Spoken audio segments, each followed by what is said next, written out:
原状。莎士比亚生活里没有书籍，就好像没有阳光；智慧里没有书籍，就好像鸟儿没有翅膀。莎士比亚爱情里面要是掺杂了和他本身无关的算计，那就不是真的爱情。莎士比亚宁愿做一朵篱下的野花，不愿做一朵受恩惠的蔷薇。与其逢迎献美，偷取别人的欢心，无名被众人所鄙弃，莎士比亚任何恶德的外表也都附着若干美德的标志。莎士比亚爱的力量是和平，从不顾理性成规和荣辱，它能使一切恐惧、震惊和痛苦在身受时化作甜蜜。莎士比亚不如意的婚姻好比是座地狱，一辈子鸡争鹅斗，不得安生。相反的，劝到一个称心如意的配偶，就能百年协和，幸福无穷。莎士比亚对人要和气，可是不要过分狭隘。莎士比亚如果一年到头如假日，岂不像连日工作那样疲乏？莎士比亚若是一个人的思想不能比飞鸟上升得更高，那就是一种卑微不足道的思想。莎士比亚无论一个人的天赋如何优异，外表或内心如何美好，也必须在他的德性的光辉照耀到他人身上发生了热力，再有感受他的热力的人把那热力反射到自己身上的时候，才能体会到它本身的价值。莎士比亚富贵固然和友谊的好坏无关，但是贫穷却最能考验同有增爱分明的真假。莎士比亚不速之客是在告辞以后才最受欢迎。莎士比亚无言的纯洁的天真，往往比说话更能打动人心。莎士比亚与其做愚蠢的聪明人，不如做聪明的愚人。莎士比亚闪光的东西，并不都是金子，动听的语言，并不都是豪华。莎士比亚华夏在富丽堂皇，也只是逢上楼阁。莎士比亚明智的人绝不坐下来为失败而哀嚎，他们一定乐观地寻找办法来加以习惯。就莎士比亚，道德和才艺是远胜于富贵的资产。堕落的子孙可以把贵钱的门第败坏，把巨富的财产当毁，可是道德和才艺却可以使一个凡人成为不配的神明。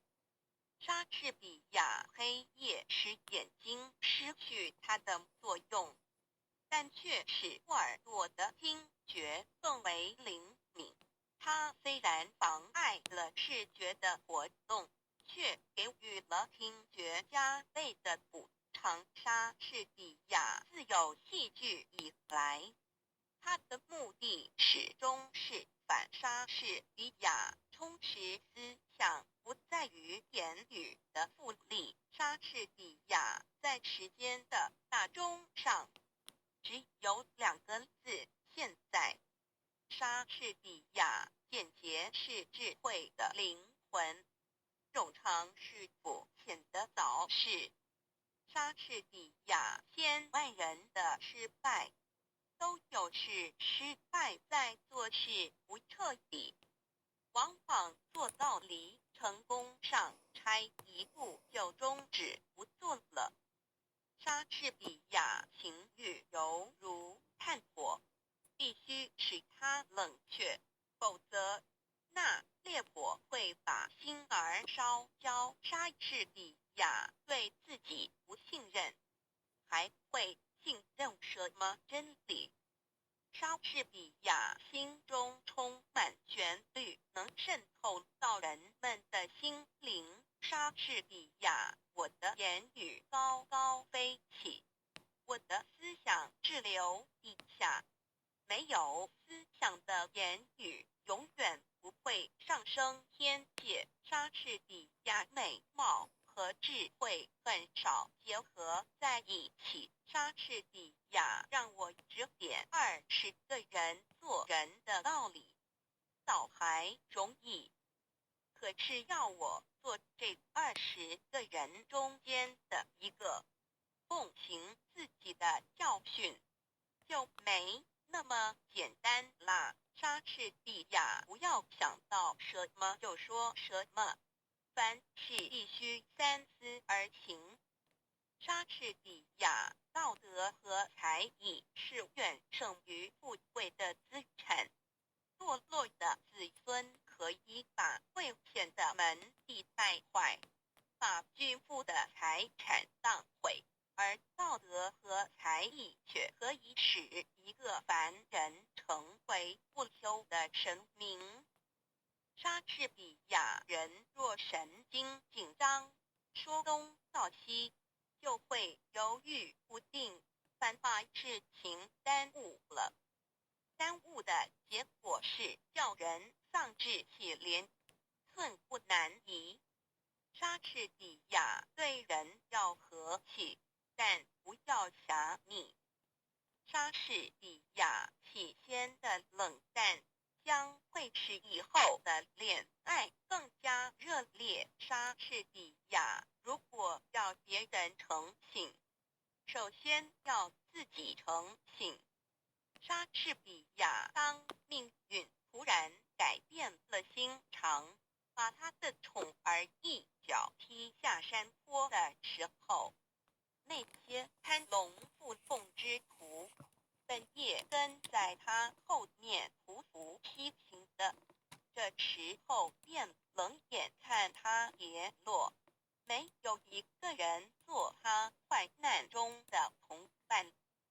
莎士比亚残忍藏着锋利的牙齿，莎士比亚忠诚因为努力的狂妄而变得毫无价值。莎士比亚人生就像是一匹用闪恶的丝线交错成的布，我们的善行必须受我们过去过失的鞭挞，才不会过分趾高气扬。